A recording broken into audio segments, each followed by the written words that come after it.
That's the verse. It says that if you have a child with a non-Jewish or non-Israelite or woman in a covenant, that she will lead your children astray. And then Rabbi Shimon Bar Yochai used that to, in some way, prove that Jewishness or halachic Jewish status comes through other, because he's the influential one. That's a completely rabbinic ruling, which I accept. But there's also, Rabbi Akiva said that it's the mother and the father, and there's a statement in Talmud Yerushalmi that says it's only by the father. So it shows that it changed. But now we see Jacob married basically idolatrous women, especially concubines. Correct. It's interesting. I mean, somebody showed me in the Talmud, it tells a story of Rabbi Akiva. So Rabbi Akiva, he liked the wife of this guy named Ternius.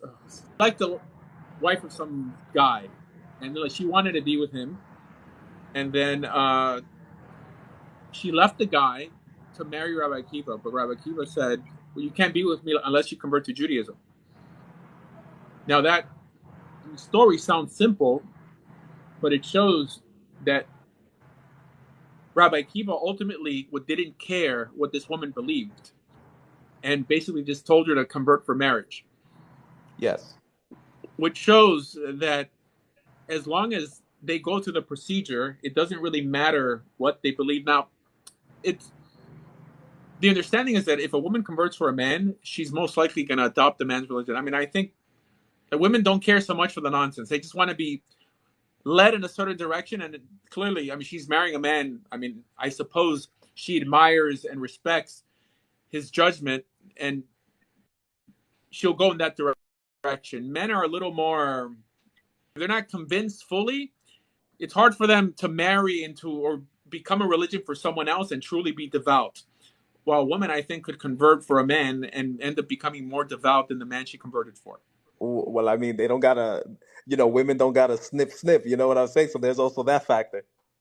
Yeah, no, I hear you. What they think, I mean, imagine having to go to the mikveh for every month and having, I mean, to do badika, like. Oh no, they are, yeah, absolutely.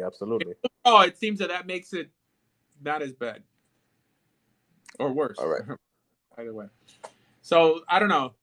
Why, you fell in love with the Muslim girl? No, not at all. I actually have a different issue which I also wanted to ask you about. All right. Well, all right. I mean, everyone's waiting to hear. I mean, they're absolutely. Polygyny. Oh. So what about it? No, I was going to say, so what's your opinion on that? I mean, I have no problem officiating a marriage between people, by the way. I mean, just because what Jewish law allows for it. According to Jewish law, a man's allowed to have up to 4 wives. According to law, according to Torah law, he's allowed to have as many as he can financially afford. Right. According to rabbinic law, yes, it's limited to 4. I mean, this is how it appears in Mishnah Torah of the Rambam. Correct. So, I mean, what's the question? Oh no! I was going to say that was the problem. That was the problem I have. So I have 2 girls who are Jewish, who both know about each other, and who's both dating me.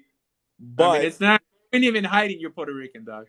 I mean, you're mano. All right. So what's the question? I mean, I don't. It's interesting. No. It's just the question is this. The question is this. First of all, under what authority was polygyny, at least for the majority of the Jewish population, banned? How were they able to do that? So, 1,000 years ago, there was a rabbi called Rabbeinu Gershom in Europe, essentially, that outlawed the practice for 1,000 years only for Ashkenazim. In other words, only for his community. That ban expired. There was never a ban for Sephardic Jews. The state of Israel outlawed it. However, the first Middle Eastern Jews that came to Israel came with, a lot of them came with multiple wives. So Israel said, sure, you could keep your wife, you just can't add on to it. There are people in Israel who do practice polygamy. They only marry one legally and then the other one halakhically. I mean, in Judaism, you don't have to report your marriages, just like Islam. there's instances in the Torah where the Torah I don't know commands you, but expects you to have more than one wife, and that's during the process of yibum. So yibum is the levirate marriage. It says that when your brother dies without having any children, it behooves you to marry his widow and have children in his behalf. Obviously, like if she would be willing to marry you, which means that if you're already married, it expects you to have another wife. There's a process called chalitza that could free you from that obligation, but it shows that it's disgraceful.